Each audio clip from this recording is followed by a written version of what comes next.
मंत्रिमंडळ बैठकीमध्ये अवकाळी पावसामुळे नुकसान झालेल्या शेतकऱ्यांना मदत करण्याबद्दल चर्चा झाली आहे। 3 हेक्टरपर्यंत नुकसान झालेल्यांना मदत मिळणार आहे।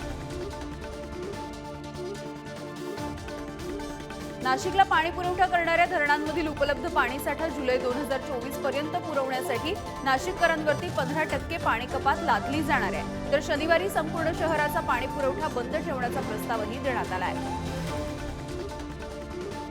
पैठणमधल्या नाथसागर धरणामधून शेतकऱ्यांच्या रब्बी हंगामासाठी सोडलेल्या उजवा आणि डावा दोन्ही कालव्यातील पाणी पाळी हे रोटेशन प्रमाणे बंद करण्याचा निर्णय पाटबंधारे विभागाने घेतलाय। सध्या नाथसागर धरणाच्या पाण्याची 42.50% इतकी नोंद झाली आहे।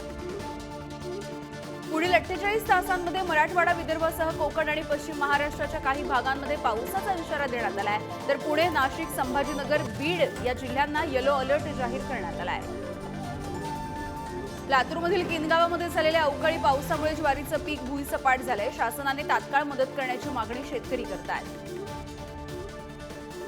मराठवाड्यातील 613 गावांना अवकाळी पावसाचा फटका बसलाय। त्यापैकी 509 गावं संभाजीनगर जिल्ह्यातली आहेत। सर्व गावांमध्ये जवळपास 60,000 हेक्टरवरील पिकंही बाधित झाल्याचा नवा प्राथमिक अंदाज महसूल विभागानं वर्तवलाय। अवकाळीचा तडाखा जुन्नर तालुक्यामधल्या कांद्याच्या पिकाला बसलाय। बुरशीचा प्रादुर्भाव वाढण्याची शक्यता असल्यामुळे शेतकरी नवीन लागवड झालेल्या कांदा पिकावरती औषधांची फवारणी करण्यामध्ये व्यस्त आहेत। पुण्यातील मळवंडी ठुले इथे कृषी अधिकाऱ्यांच्या मार्गदर्शनाखाली ज्वारी पीक प्रकल्प राबवला गेलाय। प्रकल्पाच्या अंतर्गत शेतकऱ्यांना बियाणं, बीज प्रक्रियेसाठी जैविक खतांचं वाटप करण्यात आलंय। देहू नगर पंचायत हद्दीतील सरकारी गायरान वाचवण्यासाठी संत तुकाराम महाराज संस्थान आणि ग्रामस्थांच्या वतीनं बेमुदत उपोषण सुरू करण्यात आलंय। जोपर्यंत लेखी आश्वासन मिळत नाही तोपर्यंत उपोषण सुरू ठेवण्याचा निर्धार करण्यात आलाय।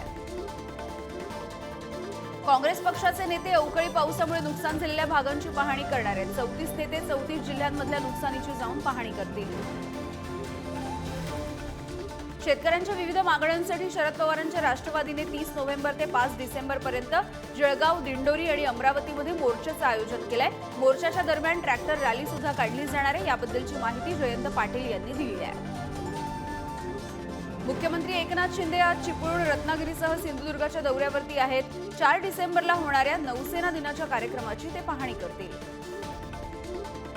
रत्नागिरी मेडिकल कॉलेजचे उद्घाटन आज मुख्यमंत्री एकनाथ शिंदे यांच्या हस्ते होणार आहे। याचवेळी नमो 11 सूत्री या कार्यक्रमाचा शुभारंभ सुद्धा मुख्यमंत्र्यांच्या हस्ते केला जाणार आहे। राष्ट्रीय संरक्षण प्रबोधिनीचा 145वा दीक्षांत संचलन सोहळा सुरू झाला। या सोहळ्याला राष्ट्रपती द्रौपदी मुर्मू यांची उपस्थिती असेल। मुंबई पुणे एक्सप्रेस वेवरती आज पुन्हा एकदा 3 तासांचा ब्लॉक घेतला जाणार आहे। दुपारी 12 ते 3 वाजेपर्यंत हा ब्लॉक असेल। पुलावरती गर्डर बसवण्याच्या कामाच्या निमित्ताने हा ब्लॉक घेतला जातोय।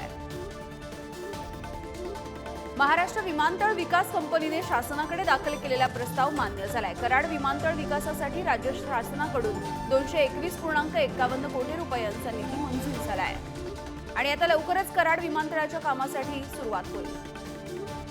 माडाच्या पुणे मंडळाच्या पुणे, पिंपरी चिंचवड, कोल्हापूर, सोलापूर, सांगलीतील 5,863 घरांच्या विक्रीसाठीची सोडत जाहीर झाली आहे। 5 डिसेंबरला पुण्यामध्ये ही सोडत काढली जाणार आहे। प्रवाशांची वाढती गर्दी बघता मध्य रेल्वेने सीएसएमटी ते नागपूर आणि सोलापूरच्या दरम्यान 2 एकमार्गी विशेष ट्रेन चालवण्याचा निर्णय घेतलाय। या ट्रेनला दादर, ठाणे, कल्याण, लोणावळा, पुणे, दौंड आणि कुर्डुवाडी या स्थानकामध्ये थांबा देण्यात आलाय।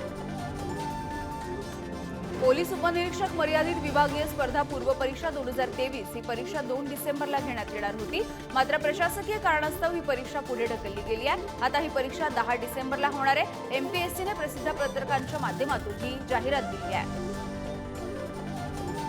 डॉ. बाबासाहेब आंबेडकर मराठवाडा विद्यापीठाच्या कुलगुरूपदी बुधवारी मुंबईमध्ये मुलाखती पार पडल्या। मुलाखतीच्या नंतर समितीने रात्री उशिरा 5 जणांची नावं बंद पाकिटामध्ये राजभवनाकडे सादर केली आहेत। सुमारे 22 लाखाहून अधिक लोकसंख्या असणाऱ्या नाशिकमध्ये केवळ कालिदास कला मंदिर, परशुराम साईखेडकर 2च नाट्यगृह आहेत। नागरिकांना व्यासपीठ मिळत नसल्यामुळे परिणामी नाट्यगृहांची सोयच नसल्यामुळे या भागामध्ये सांस्कृतिक प्रगती होताना दिसत नाहीये। प्रकाश आंबेडकर यांनी काँग्रेसकडे लोकसभेच्या अकोला, अमरावती आणि हातकणंगले या 3 जागांची मागणी केली आहे, तर काँग्रेसने अकोला लोकसभेची जागा सोडण्याची तयारी दर्शवल्याचीही माहिती मिळते आहे. सांगलीमध्ये वंचित आघाडीचे नेते प्रकाश आंबेडकर यांनी सभेला सुरुवात करण्यापूर्वी टिपू सुलतानच्या फोटोला पुष्पहार अर्पण केलाय आणि यानंतर त्यांच्या भाषणामध्ये सुद्धा टिपू सुलतानचा उल्लेख सापडला. त्यांच्या या कृत्यामुळे नव्या वादाला तोंड फुटण्याची शक्यता आहे. टिपू सुलतानला हार घालणारे प्रकाश आंबेडकर हे उद्धव ठाकरेंना चालतात का, असा सवाल भाजपचे प्रवक्ते शिवराय कुलकर्णी यांनी ठाकरेंना विचारलाय. ओबीसींबाबतची भूमिका मांडायची असेल तर भुजबळांनी मंत्रिपदाचा राजीनामा द्यावा. विखे पाटलांच्या मागणीला भुजबळांनी उत्तर दिलंय. मुख्यमंत्री आणि उपमुख्यमंत्र्यांचा निरोप आला तर मी राजीनामा देईन, असं भुजबळ यांनी म्हटलंय. गावबंदीनंतर प्रथमच मंत्री छगन भुजबळ हे येवल्यामध्ये आले. यावेळी 99% मराठा समाज माझ्या सोबत असल्याचं भुजबळांनी म्हटलंय. जालन्यामध्ये 1 डिसेंबरला होणाऱ्या सकल मराठा समाजाच्या सभेच्या निमित्ताने दुचाकी रॅली काढली जाणार आहे. यावेळी वाहनांमुळे अडथळा निर्माण होऊ नये यासाठी वाहतुकीसाठी पर्यायी मार्गाचा अवलंब केला जाईल. जालन्यामध्ये 30 नोव्हेंबर आणि 1 डिसेंबरला दारूची दुकानं बंद ठेवण्याचे आदेश देण्यात आले आहेत, तर आदेशाचं उल्लंघन करणाऱ्यांच्या विरोधामध्ये कडक कारवाई केली जाणार असल्याचं जिल्हाधिकाऱ्यांनी म्हटलंय.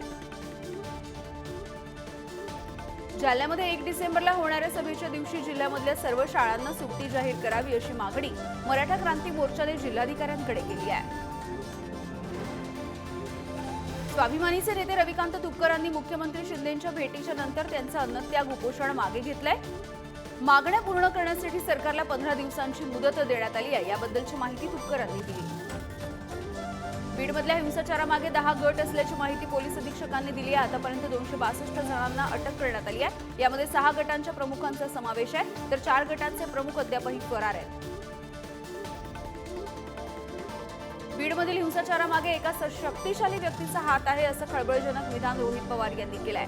वाशिम इथे संघर्ष यात्रेच्या दरम्यान ते माध्यमांशी बोलत होते. प्रकाश आंबेडकर यांनी ईव्हीएम मशीनवरती शंका उपस्थित केली आहे. निवडणुकीमध्ये उमेदवार निवडून येत नाही तर ईव्हीएम मशीन निवडून येतात, असा आरोप त्यांनी केला आहे. ललित पाटीलचा आणखी एक सीसीटीव्ही व्हिडिओ पुढारी न्यूजच्या हाती लागलाय. हा व्हिडिओ ललित ससूनमधून पळून गेला त्या दिवशीचा दिसतोय. विधिमंडळाचं हिवाळी अधिवेशन 7 डिसेंबरपासून नागपूरमध्ये सुरू होणार आहे, ते 20 डिसेंबरपर्यंत सुरू असेल. यासोबतच नागपुरामध्ये प्रशासन अर्धवट कामं पूर्ण करण्यासाठी आता जोमानं कामाला लागलंय. प्रधानमंत्री गरीब कल्याण योजनेच्या अंतर्गत देशातील 80 कोटी नागरिकांना आगामी 5 वर्ष मोफत अन्नधान्य देण्याच्या योजनेला केंद्र सरकारने औपचारिक मंजुरी दिली आहे. त्यामुळे तिजोरीवरती 11.80 लाख कोटींचा भार येणार आहे. नाशिकमध्ये बाळासाहेब ठाकरे यांच्या जयंतीच्या निमित्ताने 23 जानेवारीला ठाकरेंच्या शिवसेनेचं महाअधिवेशन भरवलं जाणार आहे. यावेळी उद्धव ठाकरेंची जाहीर सभा सुद्धा होणार आहे. मराठवाडा साहित्य संमेलनाचं उद्घाटन अजित पवारांच्या हस्ते होणार असल्याची माहिती मिळते. गंगापूरमध्ये 2 आणि 3 डिसेंबरला 43वे मराठवाडा साहित्य संमेलन होणार आहे. संमेलनाचं उद्घाटन उपमुख्यमंत्री अजित पवार यांच्या हस्ते होईल. जानेवारी ते डिसेंबर 2024 या कालावधीमध्ये मुदत संपणाऱ्या रायगड जिल्ह्यातील 240 ग्रामपंचायतींच्या प्रभाग रचनेचा कार्यक्रम जाहीर झालाय. त्यामुळे लवकरच या ग्रामपंचायतीचं बिगुल वाजण्याची शक्यता आहे. वाशिमच्या कामर गावामध्ये महावितरणच्या गलथान कारभाराच्या विरोधात ठाकरेंच्या शिवसेनेच्या वतीनं रास्ता रोको करण्यात आला. यामुळे काही काळ वाशिम अमरावती मार्गावरची वाहतूकही विस्कळीत झालेली दिसली. उल्हासनगर महापालिकेच्या कारवाईमध्ये पुन्हा एकदा व्यापाऱ्यांनी हस्तक्षेप केला. या निमित्ताने झालेल्या बैठकीमध्ये पालिकेच्या अधिकाऱ्यांनी मोठा गौप्यस्फोट केला. जे कारवाई करायला सांगतात तेच नंतर व्यापाऱ्यांसमोर कारवाई करू नका असं सांगतात. अधिकाऱ्यांचं हे वाक्य सध्या शहरामध्ये चर्चेचा विषय बनत आहे. वर्ध्याच्या पवनारमध्ये कारने दुचाकीला धडक दिली आणि अपघात झाला. यामध्ये एका दुचाकीस्वाराचा जागीच मृत्यू झाला तर 1 जण गंभीररीत्या जखमी आहे. नाशिकच्या सिडको परिसरामधल्या उत्तम नगर इथे घरफोडीची घटना घडली आहे. या घरफोडीमध्ये 50 ते 60 हजार रुपयांचा मुद्देमाल लंपास करण्यात आलाय. चोरीची ही घटना सीसीटीव्हीमध्ये कैद झाली आहे. नागपूरच्या यशोधरा पोलीस स्टेशनच्या हद्दीमध्ये दरोडा टाकण्याच्या तयारीमध्ये असणाऱ्या 4 आरोपींना यशोदानगर पोलिसांनी रंगेहात ताब्यात घेतलाय. तर यामधला एक आरोपी सध्या फरार आहे. पंतप्रधान नरेंद्र मोदी 4 डिसेंबरला सिंधुदुर्गामधल्या तारकर्लीमध्ये येणार आहेत आणि त्यासाठी नौदलाची प्रात्यक्षिकं सध्या तारकर्लीच्या पट्ट्यामध्ये सुरू आहेत आणि ही प्रात्यक्षिकं बघण्यासाठी नागरिक सुद्धा गर्दी करतायत. सिंधुदुर्गामधल्या सोनुर्लीमध्ये श्रीदेवी माऊलीचा वार्षिक जत्रेचा उत्सव मोठ्या उत्साहामध्ये संपन्न झालाय. भाविकांची सुद्धा अलोट गर्दी बघायला मिळाली. यावेळी लोटांगण घालून भाविकांनी आपले नवस फेडले आहे. नव्या सिम कार्ड खरेदीसाठी 1 डिसेंबरपासून कडक नियम लागू होणार आहे. सिम विकणाऱ्या डीलर्सना त्यांचं पोलीस व्हेरिफिकेशन आणि बायोमॅट्रिक व्हेरिफिकेशन करावं लागणार आहे. ऑनलाईन फसवणूक टाळण्यासाठी सरकारनं हे पाऊल उचललं आहे. जागतिक बाजारामध्ये सोन्याच्या किमतीमध्ये 7 महिन्यांचा उच्चांक गाठलाय. मुंबईमध्ये 24 कॅरेट सोन्याचा भाव हा 250 रुपयांनी वाढलाय. 62,770 रुपये प्रति 10 ग्रॅम इतका त्याचा दर आहे. तर 22 कॅरेट सोन्याचा भाव 57,539 रुपये इतका दिसतोय.